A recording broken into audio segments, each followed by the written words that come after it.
Après, ce qui serait bien, ce serait que d'autres vignerons indépendants français ou autres viennent s'installer près de nous au Chili. Parce que je parlais des terroirs de pays, c'est toutes les belles cuvées de pays qu'on peut faire et ce travail de découverte là, ça s'est fait en France sur des siècles avec des armées mexicaines de moines cisterciens. Nous à 3 on va pas y arriver en 10 ans. Alors si il y a de la place, il y a vraiment de la place pour tout le monde. Des hectares de pays, enfin je sais pas, il y a des centaines d'hectares de pays à reprendre, à retravailler. Il y a vraiment des choses magnifiques à faire. Et justement après d'autres qui vont peut-être pas faire du tout de carbo, travailler des élevages très longs, faire éventuellement je sais pas moi un vin nouveau sur du pays, justement sur une carbo très courte, le sortir en vin nouveau. Voilà. Il y a plein d'expériences à faire et nous on peut pas tout faire.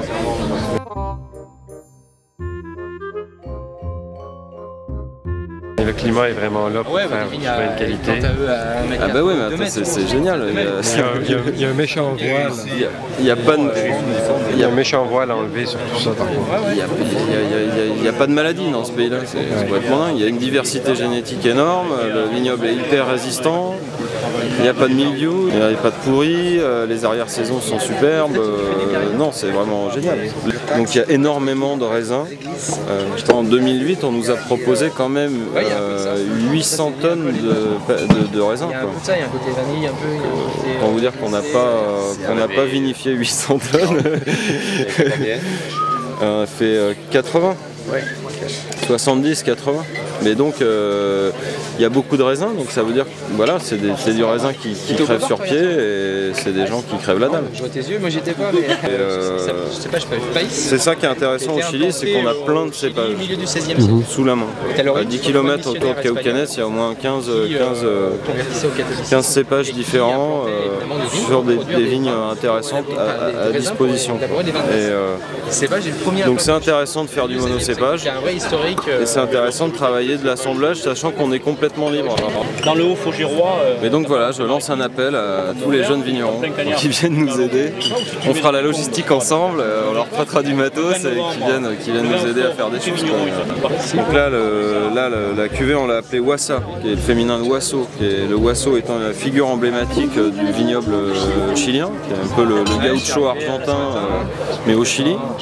Donc vachement moins classe, avec vachement moins de dents et beaucoup plus de poules que de chevaux. Tu vois.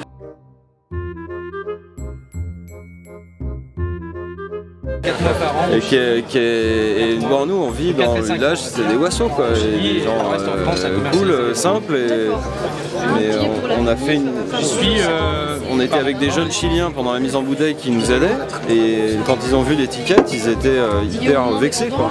On donne cette image-là du Chili. Et j'ai beau expliquer, nous on vient de la campagne, on en est fiers, c'est beau, c'est bien, en France c'est là qu'est l'identité nationale, au moins pour partie. C'était pas possible quoi. Lui il était Adidas, Nike et il disait mais moi j'ai un iPhone 3G quoi. Je disais mais moi je m'en fous de ton iPhone 3G, ce qui me branche c'est ton Wasso, ses poules et ses lapins et son bon raisin quoi.